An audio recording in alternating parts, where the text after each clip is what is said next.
human.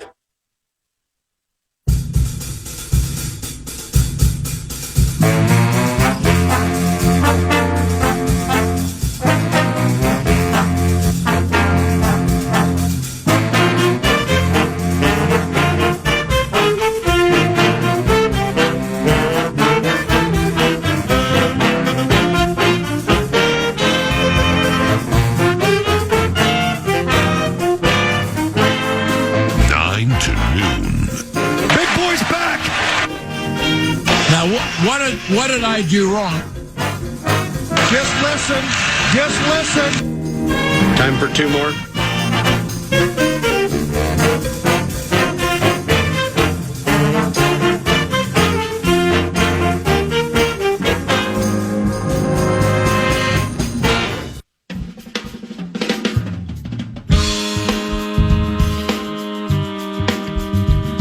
Good morning. Brad Sham is NFL play-by-play immortality. Nate Prescott back, slant, caught by Pickens, spins away from the defender, first down, heads to the right side, sprints down the sideline, hurdles a man, all the way down inside the 10 to the 6. There you are, George. You were hiding, and you come out to play. Brad Sham has called Dallas Cowboys games on the radio for 47 years, which is the longest run for any of us describing games. There's the Landry shift up and down. Prescott takes the ball, takes the knee, and this crowd is going to Babe Laufenberg 1 month ago. If I told you 1 month ago the Cowboys are going to beat both the Eagles and the Chiefs, you would have said to me, I would have said, if Brad Sham says it, then it is so. You would have said, what you would have said was, I'm very comfortable with you saying that. Yeah, that's exactly what I would have said. Wow, all of that is so excellent. Fox. And Brad Sham joins 9 to noon now. Hey there, Brad. Looking forward to seeing you Sunday night and hoping we get a really good game to call. How are things? Paul, I'm good. Thank you. Things are just fine. I'm delighted to be with you. Could not echo more strenuously your hope that we get a good game to call. And I do want to just, full disclosure, point out that Merrill Reese in Philadelphia has actually got 2 years of seniority on me. Oh, geez. This is an anomaly of the calendar. I started a year before Merrill, but in the middle 90s, I left the Cowboys broadcast for 3 years to do Texas Rangers baseball, and Merrill never went anywhere. So I started a year before him, but he has 2 years seniority on me, and as you well know, he just won't stop. Right. So I'm happy to be in his on his coattails. Okay, well, and I'm happy to be on yours and his. And just give me a second here so I can pull that $50 I sent to Wikipedia yesterday. I always. Oh yeah, no, right. I understand. But the home broadcast booth at AT&T Stadium is named after Brad Sham. It's named after you, and you're still very much alive. I mean, that's unique but awesome. Was it weird when they asked you if it was okay? Oh, they didn't ask me. They just surprised me with it. They did it on the occasion of my the first home game of my 40th season, and I had no idea they were going to do anything. And you're quite right. In our business, you usually have to be dead to get an honor like that, or at the very least retired and in your dotage. And I remember saying to Jerry Jones that night, as I think he had a ceremony. He had everybody in my life was there. Everybody who I'd ever worked with was there. It was just an incredible gesture. And I remember saying to him, "This is great, and I really appreciate this, but I'm really curious to know what you're going to do when I hit my 50th." And everybody laughed, and I hadn't really. I don't know about you, Paul. I never really think about this kind of stuff until we get to a certain point and people start asking. Yeah. And so some time in the last few years, I thought, I'm this close. 50 is a round number. That doesn't mean I'll stop at 50. Depends how I feel, how my health is. But why would you stop before you got to 50 if you're already at 47? Right. And I'm really glad you said that, Brad, about Jerry Jones, because I've heard similar stories involving former coaches or staff members, with the owner of the team and also the GM, Jerry Jones, who obviously is polarizing. And whether it's here in the cornfields or anywhere in the nation, people will formulate football-related opinions involving Jerry when maybe some of them are right when it comes to good or bad moves, or if there are power moves or things like that. But when things like this, like you described, transpired, Jerry does it 10 of 10, doesn't he? Yeah, Jerry is. You're 100% right about being polarizing. He's a walking lightning rod. He's got some personality traits that I'm not familiar with. He likes controversy. He'll stir things up and I told him once he'll stir things up because he believes it's, in addition to the fact that he's got an ego. Of course, that's true, but so do we. Who in our business doesn't? But he also believes that that's good for business.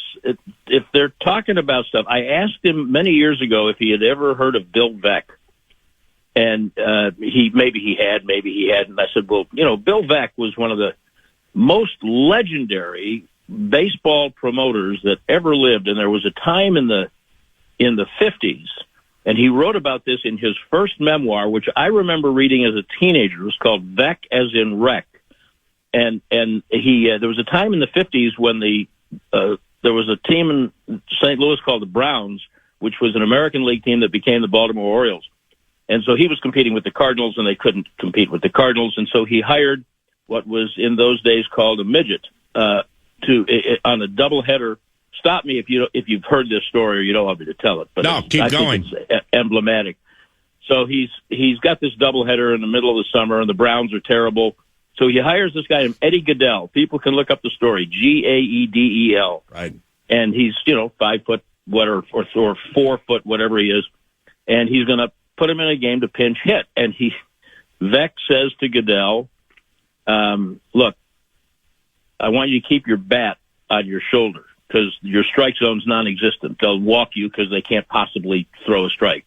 Now, Eddie, do you see that big building over there across the street? I'm going to have a sniper at the top of that building. And if that bat comes off your shoulder, I'm going to give him the order." So he would not have done that, of course. But right. Goodell walks. Veeck gets torn to shreds in the newspapers in St. Louis. And in Veeck, as in Wreck, he writes, "It is good for the soul to be praised for a day. It's much better for the box office to be criticized for a week." Wow. That's the philosophy that drives Jerry Jones. Right. He wants you talk. He doesn't care if you talk about him bad. He wants you talking about him. And right. There was a little bit of that, Paul, in Tex Schramm. There was the one thing that Tex Schramm feared was his team being ignored. He doesn't mind if you hate him. People called him arrogant, and you used to say, "Damn right, I'm arrogant." He just didn't want to be ignored, and neither does Jerry. And so that's the thing that really gets under people's skin because it's nothing that most of us are familiar with. And so you combine that with, it's an inescapable fact that they haven't won a championship in 30 years. And I think it's a fair criticism to say that he has been a middling general manager at best. He's been a great owner. He's in the Hall of Fame because of what he's done for the league. He Right. wouldn't have been in the Hall of Fame if they hadn't won those 3 Super Bowls in the 90s, but that's not why he's in the Hall of Fame. It's for what he did for the league, television and marketing and financially. What gets completely obscured, and this is what you're talking about, is that he does things on a human level that he doesn't even want people to hear about because that's not why he does them. Dale Hellestray was their long snapper on the championship teams, his former offensive lineman. And there was a time in training camp in the middle 90s when Dale's father passed away. Yeah.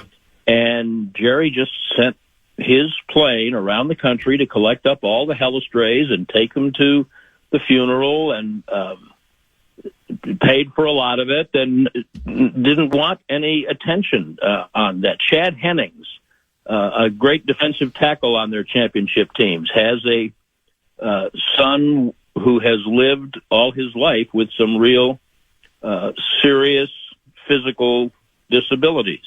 Jerry's flown the Hennings all over the world at his expense to help research possible treatments and do things for them to try to enhance the young man's life. That people don't hear about that stuff, and he doesn't care. He doesn't. That's not why he does it. Right. But that's a very real side to him, and so it's. I don't consider it a defense. I just think it's a part of painting the full picture. Brad, that's beautiful. Down memory lane we go. Some more. We'll go down memory lane again in a second. But Vikings and Cowboys 7:20 Sunday evening on KFAN and the KFAN audio Vikings audio network. For you guys, what has the season been like at 6-6-1? So this is one of the most unusual seasons I've ever seen. It started with the Micah Parsons trade. Which is still controversial, and I don't know if I'd have done it. I don't know if I'd have had the guts to do it because of the player he is, but it's telling to me, Paul, that if you took a poll of all of the people around, the media people especially, around the club who are there every day and in the locker room and know all the people, I would say you'd have had about 75% conservatively who said, yeah, that was the right thing to do to trade him. Mm-hmm. He's not a bad guy. He's not a locker room cancer. He's just not a leader. And you're talking about giving 18% of your payroll to one guy. You might want to have more than just punching a clock, albeit he punched the hell out of it. I mean, he's a great, great player, and he always will be. But that was a shock because with all of the contract stuff that had happened through the years, that had never happened. And so that was a surprise. And then the year starts, and you've got a new head coach who's never been a head coach. And even though a lot of people thought, no, he's got all the credentials, and he had the full ringing endorsement of the quarterback, which I personally believe had a lot to do with his getting the job. The offense was okay. It was looking pretty good. The defense was abysmal, and that's on the organization. Forget about Parsons. They traded Parsons partly believing that a couple of people on their roster would step up and help replace him, and they failed, really let him down. In other areas of the defense, they just didn't have good players, and that's on them for what they didn't do to add, in addition to bringing in a new defensive coordinator for the third year in a row. They just didn't do enough to add to the positions where they're vulnerable. And at those positions, they're a little less vulnerable now because they had a couple of mid-season additions from injury. But that before the middle of November, the offense was good. It was exciting. The games were worth watching. The defense was horrific. And I don't know if it was the worst they've ever had, but it was in the top three. And it wasn't going to get any better. And then Marshawn Nealon, their second-year defensive end, died, and it really did something to all of the players, especially, but the coaches too. It's something that galvanizes that unusual chemistry that happens on a sports team, a real team. And then they've come out of their bye in Las Vegas, which is, if you're going to play somebody in difficult emotional circumstances coming out of the bye, a bad team might be the best one to play. Right. But they suddenly had six, and I called them the six horsemen of the apocalypse. Six players. The two that they added in trades, the two who had been on the injured list but had not taken a snap even in training camp, one of whom's a rookie, and their two starting safeties who'd been in sick bay for 3 weeks. That's half a defense. Wow. So the team that will take the field Sunday night it just doesn't have anything to do on defense with the team that played the first half of the year. Now, the Detroit game was a regression, and we'll see if that was the result of, 4 games in 3 weeks and a combination of the Lions being pretty good, as you well know, especially when they're desperate. And so we'll see, but it's just a completely different team. And I don't think that I have ever seen a team transformed that completely on one side of the ball in the middle of the season. I don't have anything to compare it with. Brad Sham, 47-year radio play-by-play voice for the Dallas Cowboys. He's boxing immortality, and this. I hope this isn't a stretch. And with all due respect to Nealand and his family, and Sean Taylor and his family, it reminds me of 07 with Sean Taylor, where Washington was middling. Sadly, Sean Taylor dies, and you're quite familiar with the situation, given you guys are in the division, and what happened to Washington and that defense, moving forward, galvanizing in the name of Sean. That does that sound analogous?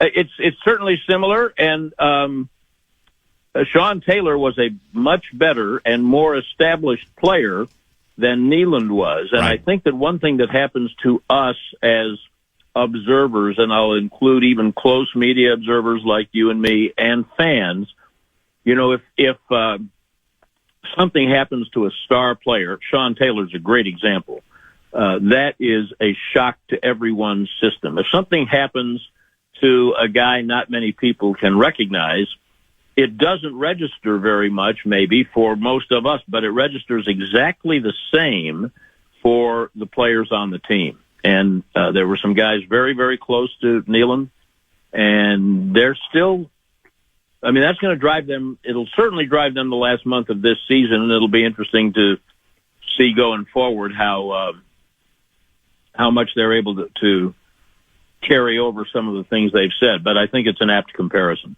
Fox.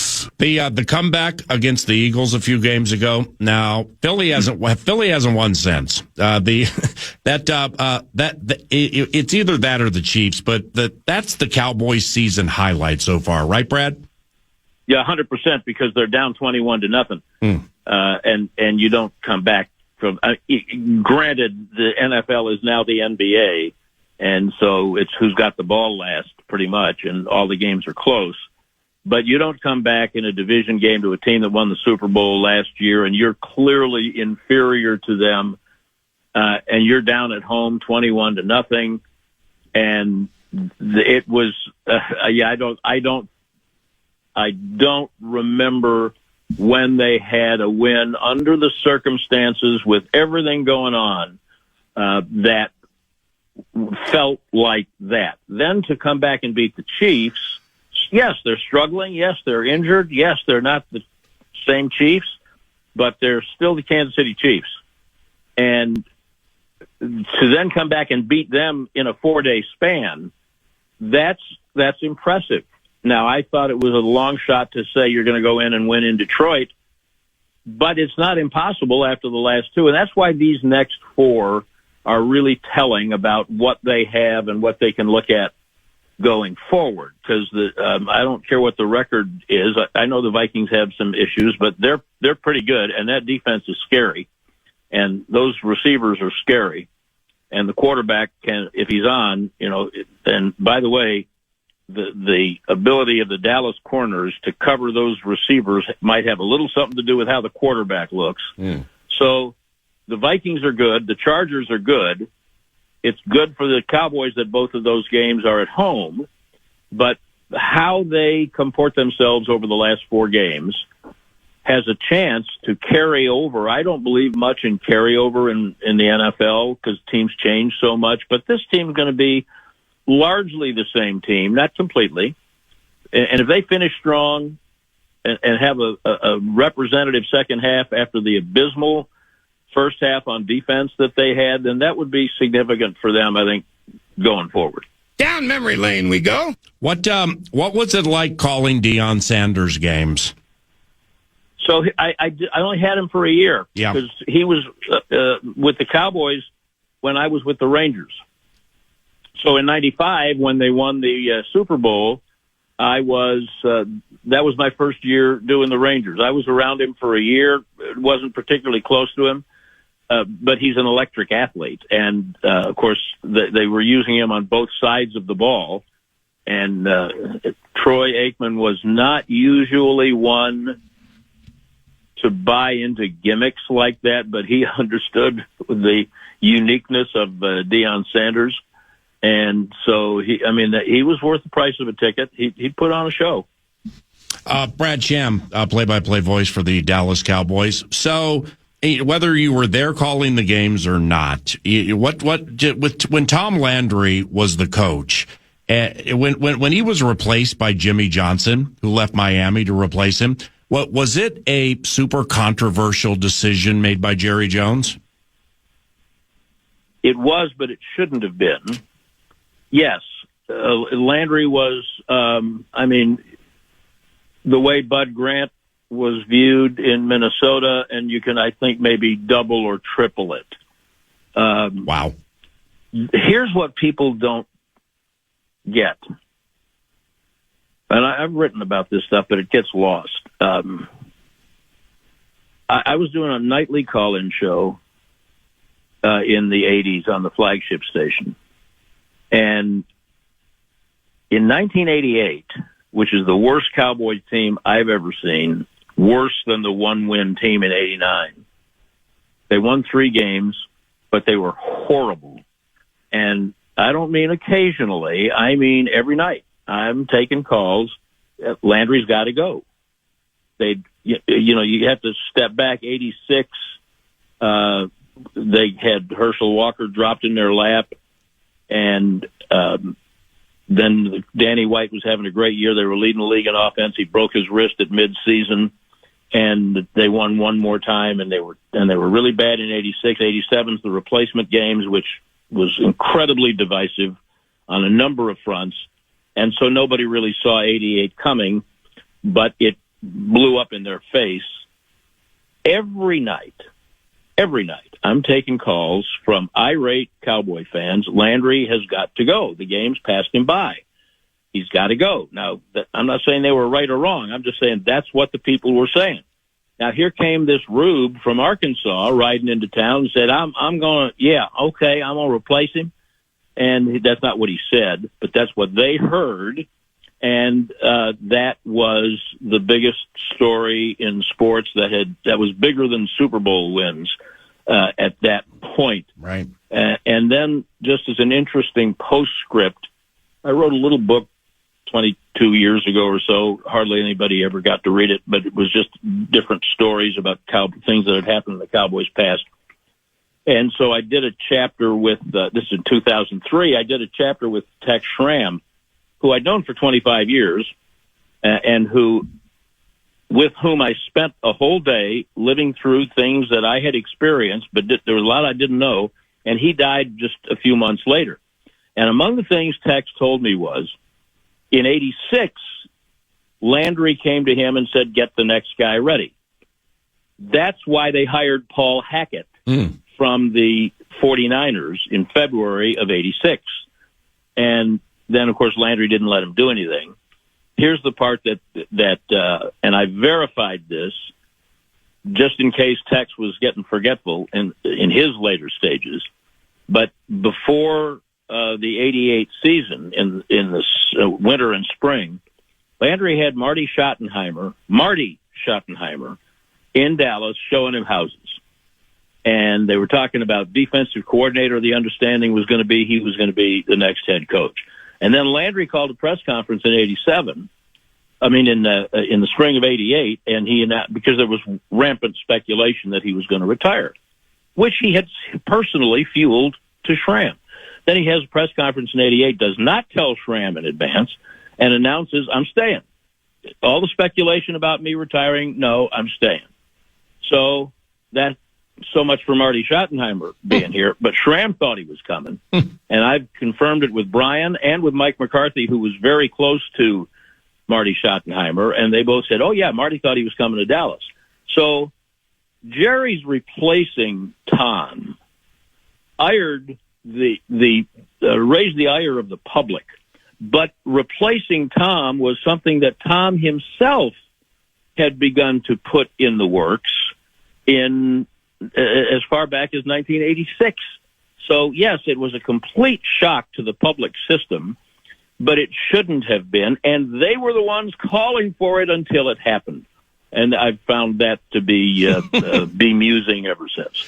Time for two more with Brad Sham. He's called Cowboys Games on the Cowboys flagship and audio network for nearly a half century. And awesome stories, Brad. This is fantastic. Can't wait to see you on Sunday.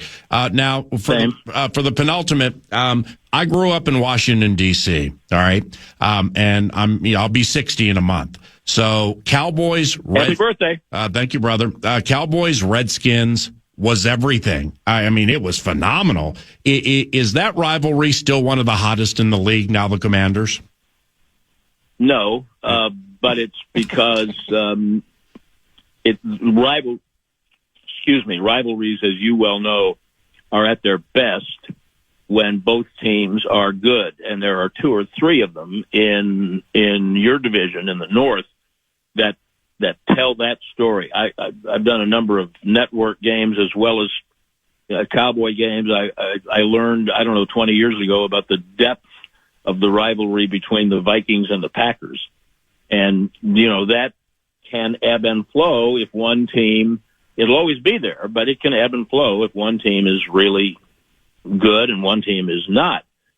The height of the Dallas-Washington rivalry came at a time when the Cowboys really were beginning to cement their future in a positive way. And George Allen was a tremendously, as you well know, Paul, a tremendously gifted coach and also a bit of a lightning rod to everybody else. Mm-hmm. And he was the coach in the early 70s when that really got going. And so, yeah, I would say that in the division, it's the Eagles who have replaced Washington in the minds of most Dallas fans as the chief rival, because they're the ones who have been good the most recently. And then if you pull it back, I think there have been times when the 49ers and the Packers might have been stronger rivalries than in the minds of Cowboy fans. Mm-hmm. Than one or two of the division teams. But again, it's because of the stakes that they've usually been playing for. But Dallas-Washington will always be a unique and special rivalry, and part of it has to do with going all the way back to when the Cowboys came in the league in 1960. There were just great stories about things that happened when they were getting their franchise, and it built into what it was, especially in the 70s and 80s. And all it'll take is for both teams to be good again, for the spark to light and the thing to explode. Lastly, Brad, and to Sunday night, is Dak Prescott maybe having the best season of his career? Yeah, maybe. He was really good 2 years ago. Yeah. And I think that they're better now because I really think that Schottenheimer and his staff are a little more inventive than McCarthy was that year at putting together an offense that relies on the running game as well as on what the quarterback sees. And he's good. He'll never be viewed, in my opinion, commensurate with his ability until he wins. And we both know, everybody knows, coaches and quarterbacks are viewed, judged in the court of public opinion by what happens when the regular season's over. And so if they don't ever get there, then, he'll be, now, if he has a career that has people talking about him, and he won't by the numbers, but in terms of the impact of, there's guys like Marino and Fouts and some pretty good quarterbacks who never won a Super Bowl. Kelly, there's some pretty good quarterbacks who never won a Super Bowl. I'm not saying he's those guys, but your question was, is this the best year of his career? I think it is. Mm-hmm. And I really think the reason that it is his command of the game, of the field, all the quarterbacks in the league have physical abilities. Most of them can make most of the throws. What separates them, as you know, is what they see and what they can change on the fly. And he's 10 years in, and not much has been thrown at him that he hasn't seen. And he's really pretty good at handling all of it. Brad, those are some of the greatest stories ever shared on this radio show, which is approaching 3 decades. We are honored to have you on, and we thank you for sharing the stories and opening a vein. And I'll see you Sunday night, okay? Yep, my pleasure. I'm looking forward to it, pal. See ya. That's Brad Sham. Nearly a half century as the Vox for the Dallas Cowboys radio audio network, and yeah, that's good. Covenant claps. That's one of those where you just roll it out there and just get out of the way. It's kind of cool when you look more into when you said that you were having Brad on. I'm on YouTube, and when he started as an analyst, and he's with Vern Lundquist. Wow! And hearing nearly a 50 years younger Brad Sham analyzing the game, and then finding, I think Vern goes to CBS or something in the 80s, but. Yeah. No, just hearing the old, mixing it with the new, and hearing still the crispness of those highlights I played for you in the Open is big time. Pretty damn OG. Mr. Sham is. No doubt. He's OV, original Vox. Down memory lane we go. Thank you, Brad. He'll be calling for the Cowboys. I'll be calling for the Vikings on Sunday Night Football. And you'll hear the Vikings portion at FM 100.3 KFAN. Little did we know, first segment was going to be a Steve's Appliances marathon segment. With the cooking portion of the cooktop equation belonging to Brad Sham. So go to stevesappliances.com and look at appliances if you are so inclined. And if you need one, head up to Mounds View or work first at stevesappliances.com. Now, on the Timber Tech What's on Deck set list, we have Ben Lieber's going to be here about 10 o'clock after Vikes Bites. The Wild have a big one tonight against the Stars. Joe Smith from The Athletic will join us in the 11 o'clock hour, and much, much more on the horizon. With Nordo producing, I'm Paul Allen. Speaking of Nordo, we have a parody song called Free Ballin', and we're going to debut that around the corner at FM 100.3 KFAN. Good morning.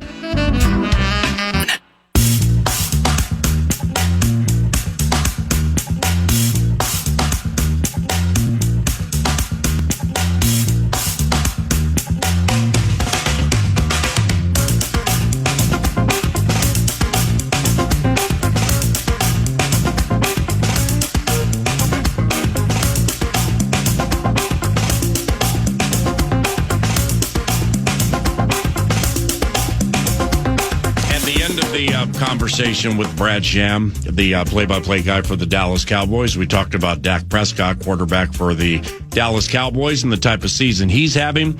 A key for the Vikings to win Sunday night clearly involves quarterback JJ McCarthy playing like he did, or maybe even better, against Washington.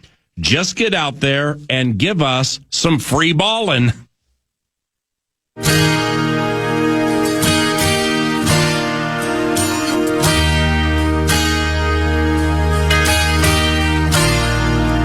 It's a long year, talking about arm angles, the leg whips, and the fastballs too. He's a young kid, hope he turns out like Elway. I've lost count of those that he overthrew. McCarthy to throw it over the middle, and it's intercepted by Isaiah McDuffie. Neurological paths, the power of completions with pitch and catch. Does it have to be this hard? But he's a young kid, gotta keep the patience. Even KOs like just go spin around the yard. Now he's free.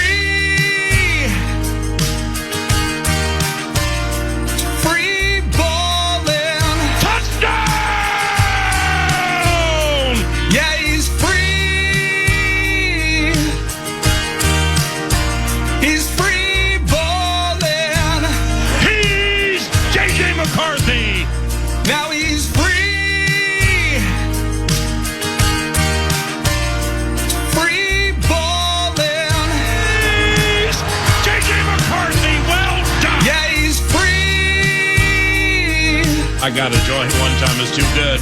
He's free balling. Yeah. Nice job, brother. That was great. We need him to be free balling. Nice job, free balling. Let's go, JJ. Tom Petty, courtesy of Nordo. And speaking of Nordo, oh yeah, you know this truncated segment here with the design. I was thinking of calling it Nordo's No Chancers, or the Puncher's Chance, and it plays off yesterday. Chips and chairs? Yeah, chips or chairs, but do they have a chance? Ooh, chips or chairs, but do they have a chance?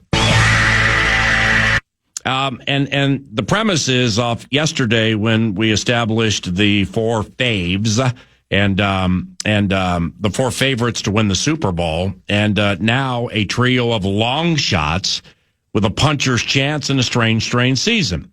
And when I say Nordo's No Chancers or the puncher's chance, teams that are 20-1 or higher to win the Super Bowl, I mean, that's generally a no chance scenario. Long shots generally have no chance at winning the Super Bowl. Yeah. But this year seems to be different. Nordo's No Chancers, and there they are. We're going to start in, and you gave me 20-1 or higher odds. Yep. And, I mean, I was just going to hug straight to that 20 mark because there's a few in the mix there. The one of these is 20-1. I'm going to start with the Detroit Lions. I believe to believe in the Lions is to believe in that coach and to believe in that top-ranked offense. They put it around the gym better than anybody else in the NFL. And, you look at the record, I think it's 8-5, and they have their problems, no doubt. But offensively, doesn't appear to be one of those issues. Their top three safeties, though, Kirby Joseph, Branch, Harper, they're out. That's a problem. So you have to believe in their defensive front and rallying. Here's where it finishes for them at Rams. So that's we could end this story here just by watching how that game turns out. Then they host Rodgers and the Steelers. They're at Vikes and Bears to finish.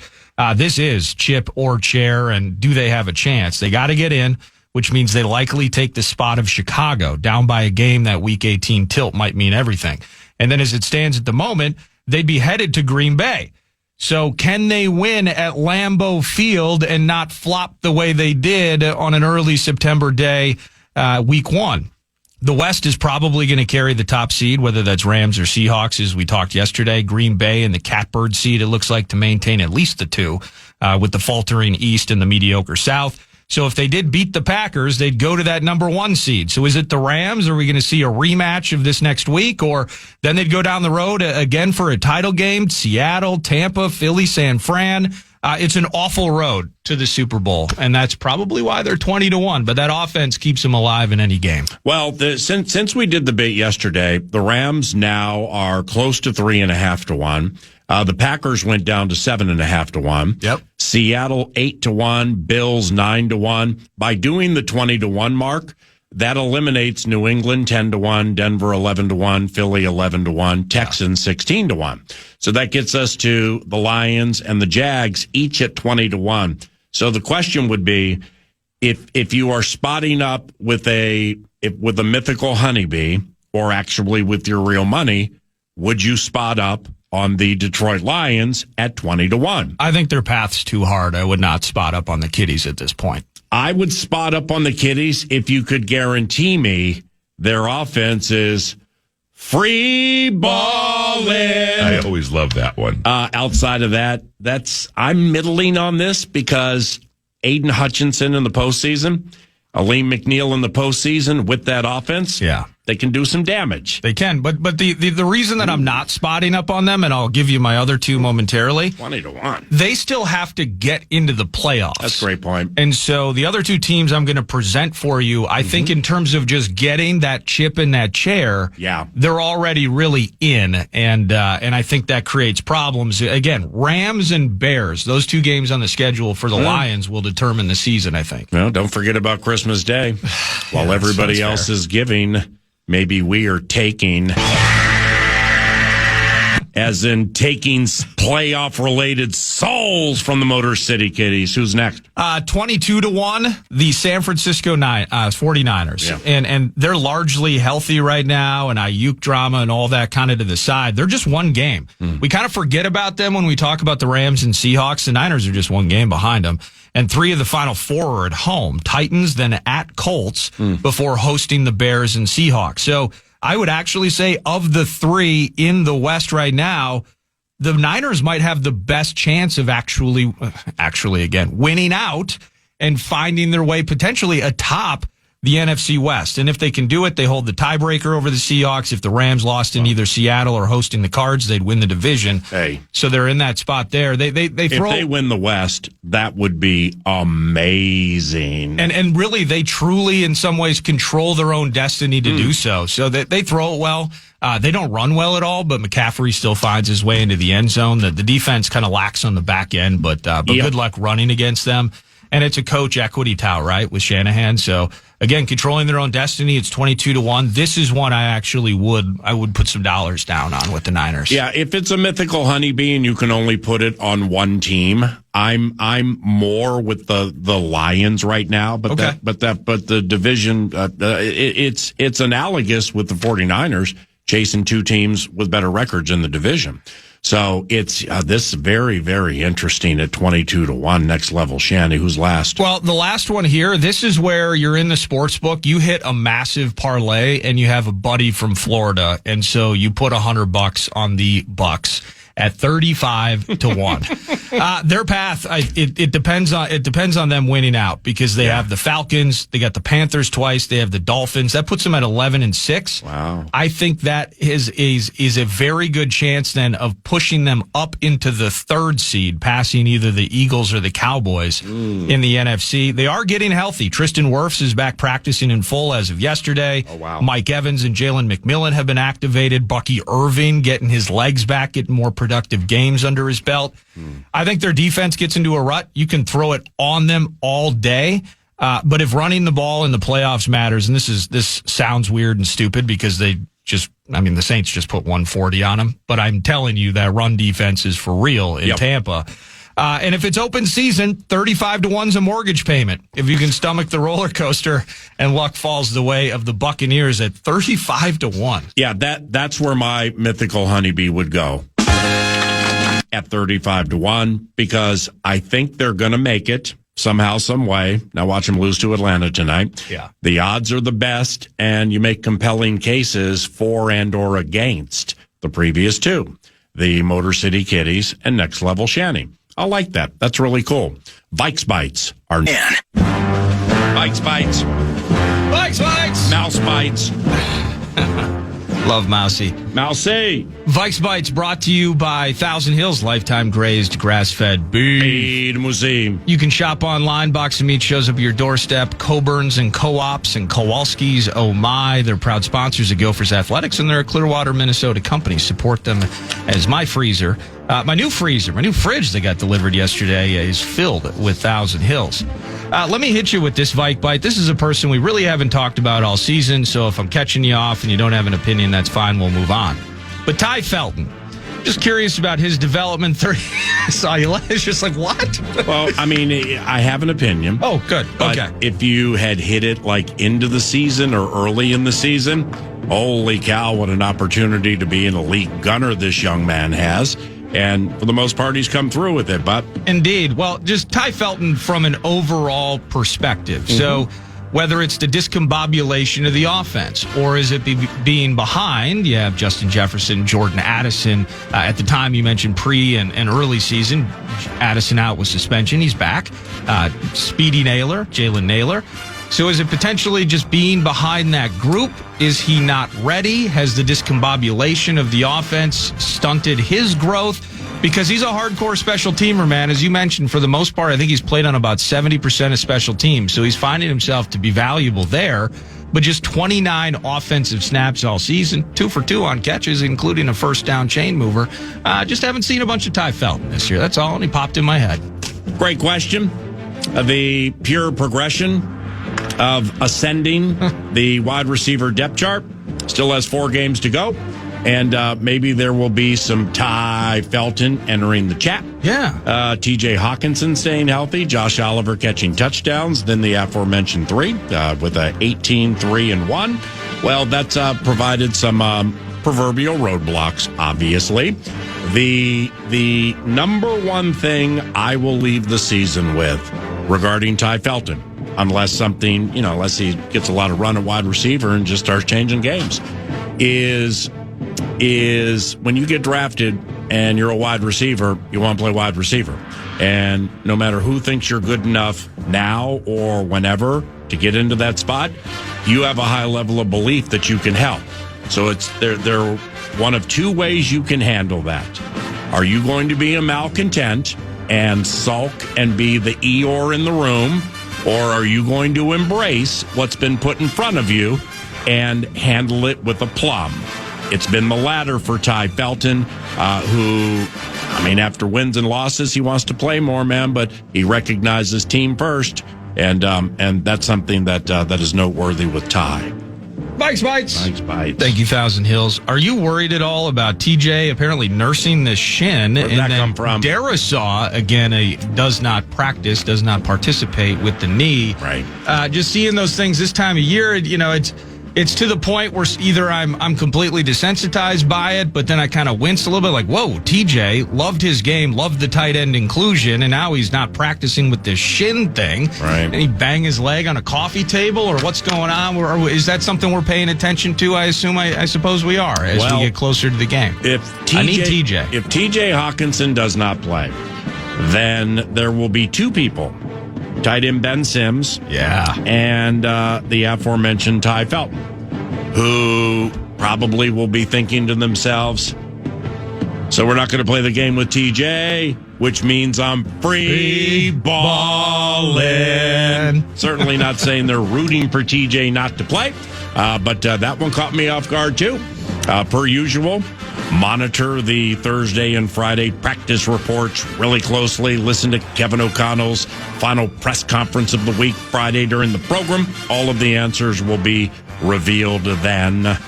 Last little Vike Bite for you, and then maybe I got a couple in my pocket for Mr. Lieber, who joins us next segment. Love it. Kind of feels like they've the Cowboys. They've rebooted Javonte Williams' career.